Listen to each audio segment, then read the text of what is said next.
എടപ്പാൾ മാണൂരിൽ സ്വകാര്യ ബസും കാറും കൂട്ടിയിടിച്ച് അപകടം. മൂവാറ്റുപുഴ സ്വദേശിയായ കാർ യാത്രികന് പരിക്കേറ്റു. പരിക്കേറ്റയാളെ എടപ്പാളിലെ ഒരു സ്വകാര്യ ആശുപത്രിയിൽ പ്രവേശിപ്പിച്ചു.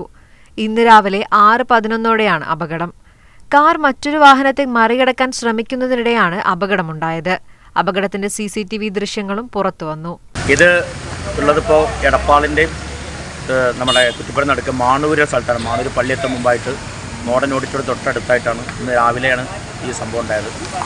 ഇവർ തൊടുപുഴക്കാരൻ ആണെന്ന് പറയുന്നത്. അദ്ദേഹത്തിൻ്റെ പേര് നസീർ എന്നോ അങ്ങനെന്താണ് പറഞ്ഞിപ്പോൾ അവർ നാട്ടുകാർ കൂടിയിട്ട് എടപ്പാൾ സ്വകാര്യ ആശുപത്രിയിലേക്ക് കൊണ്ടുപോയിട്ടുണ്ട്.